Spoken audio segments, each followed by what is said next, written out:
দীপ্ত একলা নদীর তীরে বসেছিল, হাতে কয়েকটা নুড়ি পাথর নিয়ে।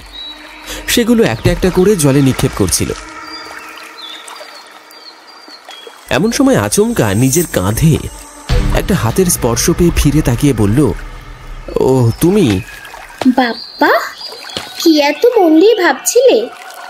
না, তেমন বিশেষ কিছুই নয়। অনেকক্ষণ অপেক্ষা করছো তাই না? আজ আসতে একটু দেরি হয়ে গেল। আহা, তাতে কি হয়েছে? দেরি হতেই পারে, এত কৈফিয়ত দেওয়ার তো কিছু নেই। বুঝলাম। এবার বলো তো, অন্যদিনের মতো আজ তোমার মুখে হাসি নেই কেন? এমনি, আজ মনটা ভালো নেই। হ্যাঁ, সেটা তো আমি তোমাকে দেখেই বুঝতে পেরেছি যে তোমার মন ভালো নেই। কিন্তু সেই মন ভালো না থাকার কারণটা কি, আমি সেটাই জানতে চাইছি। স্কুল থেকে যখন বেরোচ্ছি তখন হেড স্যার আমাকে ডেকে বললেন যে বিশেষ কাজে দুদিনের জন্য কলকাতা যেতে হবে। কবে যাচ্ছ কলকাতা? পরশু বিকেলে। হ্যাঁ, তো যাও, এতে মন খারাপ করার কি আছে?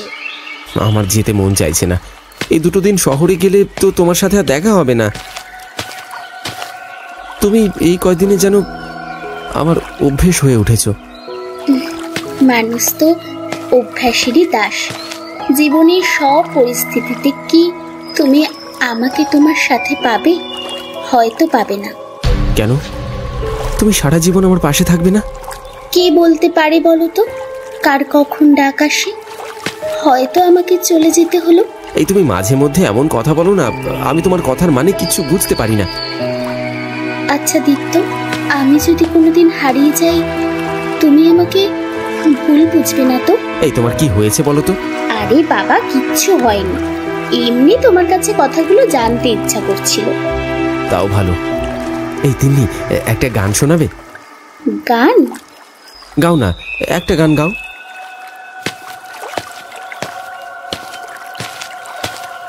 আমি তোমার বিরহে রহিব বিলীন, তোমাতে করিব বাস, দীর্ঘ দিবস দীর্ঘ রজনী, দীর্ঘ বরষ মাস, যদি আরো কারে ভালোবাসো, যদি আরো ফিরে নাই আসো, তবে তুমি যাহা চাও তাই যেন পাও, আমি যত দুঃখ পাই গো। সত্যি তোমার কণ্ঠে জাদু আছে, খুব সুন্দর গেয়েছো। আমার গান তোমার ভালো লেগেছে জেনে আমি ধন্য হলাম মাস্টার মশাই। এই আমি সত্যি বলছি তিন্নি, তুমি অসাধারণ গাও। বন্ধুত্বে যেহেতু থ্যাঙ্কস, সরি এগুলো হয় না, তাই সেগুলো দিয়ে ফর্মালিটি মেনটেন করতে পারলাম না। প্রয়োজন নেই, শুধু তুমি সাথে থাকলেই হবে। তাই বুঝি? দেখেছো, মনের মতো সঙ্গী পাওয়া গেলে সময় কোথা থেকে কোথায় বেরিয়ে যায় বোঝাই যায় না। আমি বুঝি তোমার মনের মতন সঙ্গী? এতে কি কোনো সন্দেহ আছে? জানো, এই পলাশপুর থেকে বেশ কিছুটা দূরে একটা পুরনো দিনের কটেজ রয়েছে। ওখানকার পারিপার্শ্বিক বেশ সুন্দর। কখনো যাওয়া হয়েছে ওখানে? হ্যাঁ, স্কুলের বাকিদের কাছে শুনেছি বটে, কিন্তু কখনো যাওয়া হয়ে ওঠেনি। যদি তোর ডাক শুনে কেউ না আসে, তবে একলা চলো রে। তুমি যাবে আমার সাথে? আমি? সরি, কেমন একটা অদ্ভুত আবদার করে বসলাম না? তুমি কেনই বা যাবে আমার সাথে? আগে পুরো কথাটা তো বলতে দাও। নিজেই প্রশ্ন করে নিজেই উত্তর দিচ্ছ, আমাকে তো কিছু বলার সুযোগ দাও। আচ্ছা বলো। আমি যাব তোমার সাথে। তাহলে তৈরি থেকো, কাল দুপুরে যাব। ঠিক আছে, তোমার বাড়িটা দেখিয়ে দাও, তাহলে কালকে তোমার বাড়ি থেকে তোমাকে পিক করে নেব। তার কোনো প্রয়োজন নেই। তুমি এই নদীর তীরেই চলে এসো, আমি এখানেই তোমার অপেক্ষা করব। কি ব্যাপার বলো তো? তোমাকে বাড়ির কথা বললেই তুমি আমাকে তোমার বাড়ি দেখাতে চাও না কেন বলো তো? একটু বোঝার চেষ্টা করো, এটা গ্রাম, তোমাদের শহর নয়। তুমি যদি আমার বাড়ি থেকে আমাকে নিতে এলে নানান জনের নানান কথা বলবে, আর আমি চাই না যে তোমার আমার এই সম্পর্কটা নিয়ে কেউ দুটো খারাপ কথা বলুক। ঠিক আছে, সাবধানে যেও, আর বাড়ি পৌঁছে একটু জানিয়ে দিও। চিন্তায় থাকবো কিন্তু। কিসের এত চিন্তা তোমার? তোমাকে হারিয়ে ফেলার ভয়। কিছু বললে? না না, কিছু বলিনি। সাবধানে যেও।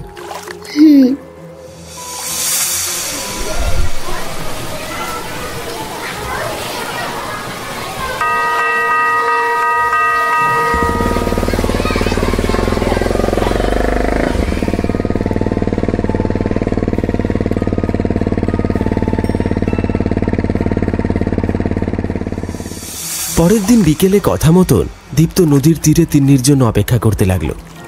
আকাশ জুড়ে ঘনিয়ে এসেছে কালো মেঘ।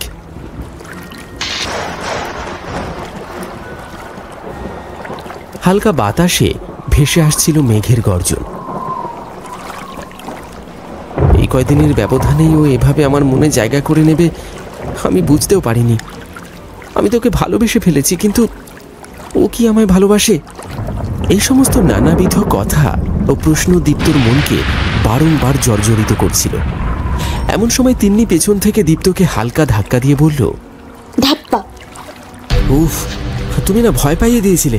তা তো একটু ভয় পেতেই হবে, আমি একটু ভয় পাওয়াতে ভালোবাসি, এটা আমার একটা খারাপ অভ্যেস। তবে তোমার সাথে আজ বাইক, আমরা বাইকে যাব?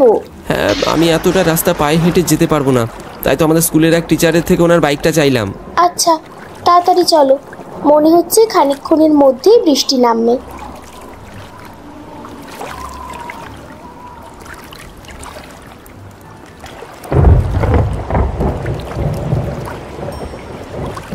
দীপ্ত তিন্নিকে বাইকে চাপিয়ে রওনা দিল কটেজের উদ্দেশ্যে।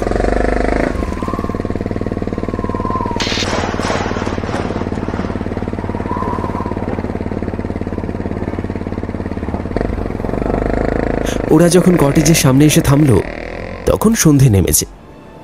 বাইকটা থামিয়ে দীপ্ত দেখল একজন বয়স্ক লোক ওই কটেজের সামনে তদারকি করছে। দীপ্ত বাইক থেকে নেমে তিন্নিকে বলল, তুমি একটু এখানে অপেক্ষা করো, আমি গিয়ে দেখছি। হ্যাঁ। দীপ্ত ওই বৃদ্ধ চৌকিদারের কাছে গিয়ে বসল। আচ্ছা, আপনি কি এই কটেজে দেখাশোনা করেন? আগে বাবু, আমি এই কটেজ দেখাশোনা করি। ও আচ্ছা, আসলে আমি অনেক দূর থেকে আসছি, আজকে রাতটা এখানে। এটা তো সরকারি কটেজ, তাই আপনার এই রাতটা কাটাইতে দিতে পারব না, মাফ করেন। একটু ম্যানেজ করে দেখুন না, যদি কিছু হয়। না না, কিছুতেই কিছু হইব না। আমার ব্যাপারটা একটু বোঝার চেষ্টা করুন, অনেক দূর থেকে আসছি।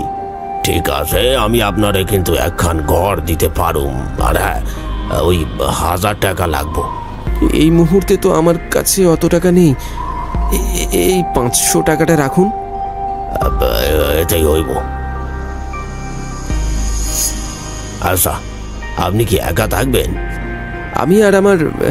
কি এত ভাবতেছেন? না না, কিছু ভাবিনি, কিছু না। আপনি কি একা থাকবেন? না না, আমি আর আমার স্ত্রী আজকে রাত্রে এখানে থাকবো, কাল সকাল হলেই আমরা এখান থেকে চলে যাব। আপনার স্ত্রীরে তো কোথাও দেখছি না। ওই তো, ওই যে দূরে দাঁড়িয়ে আছে।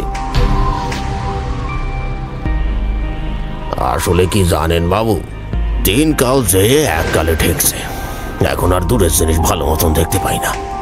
আপনি আপনার স্ত্রীরে লইয়া আমার পিছু পিছু আইন। আচ্ছা। দীপ্ত তিন্নির কাছে যেতেই তিন্নি বলল, এই দীপ্ত, এতক্ষণ কি কথা বলছিলে? চৌকিদার রাজি হলো? প্রথমে রাজি হচ্ছিল না, পরে একখানা 500 টাকার নোট দিতেই ঠিক রাজি হয়ে গেল। কিন্তু তুমি কি বললে? একটা মিথ্যে কথা বলতে হলো ওনাকে। তুমি কথাটা শুনে রেগে যাবে না তো? আমি বলেছি আমি আর আমার স্ত্রী আজকে রাত্রে এখানে থাকবো। একেবারে স্ত্রীর দরজা দিয়ে দিলে। যে মিথ্যে দিয়ে কারোর ভালো হয়, সেই মিথ্যে মিথ্যে হয় না। যাই হোক, চলো। ওদিকে যে গুড়ি গুড়ি বৃষ্টি শুরু হয়েছে।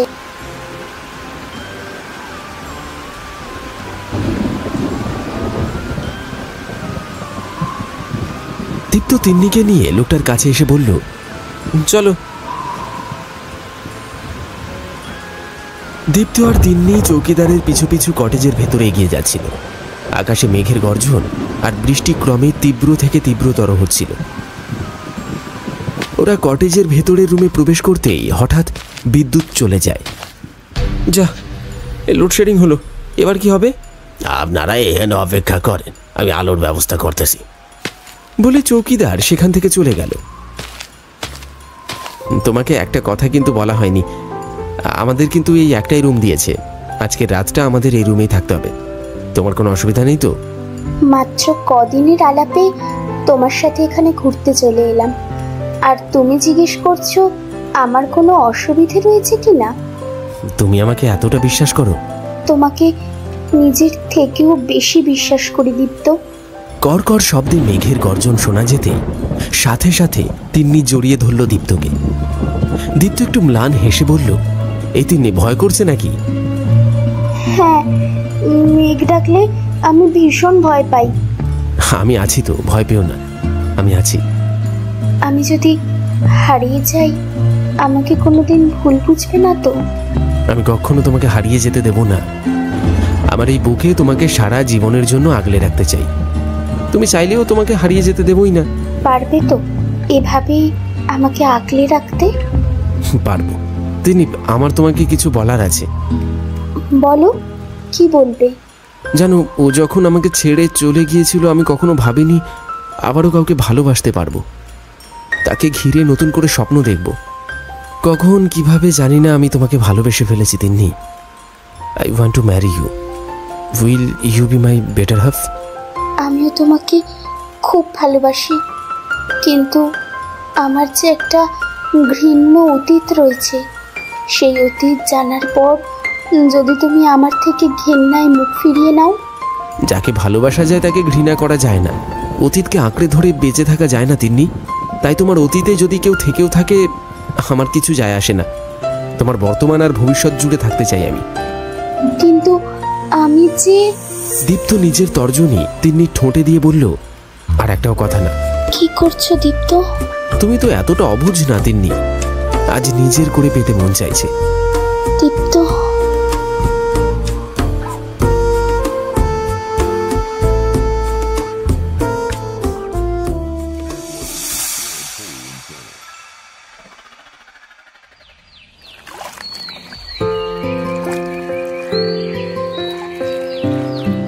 কি ভাবছো? ভাবছি কাল রাতে যেটা হলো সেটা... কাল রাতে যেটাই হয়েছে তাতে আমাদের দুজনের ইচ্ছে আর সম্মতি ছিল। তোমার একার ইচ্ছেতে কিছুই হয়নি, তাই এসব ভেবে মন খারাপ করে থেকো না। কিন্তু... আর কোনো কিন্তু না। আমরা দুজন দুজনকে বিশ্বাস করে একে অপরের কাছে এসেছি। তোমার ছোঁয়ায় তুমি আমার সেই বহু কাঙ্ক্ষিত অপূর্ণতা পূরণ করেছো। এই দুটো দিন তোমাকে বড্ড মিস করব। আমি বাড়ি গিয়ে মাকে আমাদের বিয়ের কথা বলবো। আমিও তোমাকে খুব মিস করব। শুধু একটাই অনুরোধ, যদি আমি কোনোদিন হারিয়ে যাই তাহলে আমাকে ভুল বুঝে আমাদের ভালোবাসার গল্পটা ভুলে যাবে না তো? এই, তুমি বারবার হারিয়ে যাওয়ার কথা কেন বলো তো? আমি যেন এই কথাটা তোমার মুখে কোনোদিন না শুনি। আচ্ছা বাবা, আমার ঘাট হয়েছে, আমি আর কোনো দিন এই কথা মুখে আনবো না। আর রাগ করতে হবে না। যাই হোক, তোমার ট্রেন কখন? এই তো আজ বিকেলে। খুব শীঘ্রই আমি ফিরে আসছি তোমার কাছে, অপেক্ষা করো এখানেই।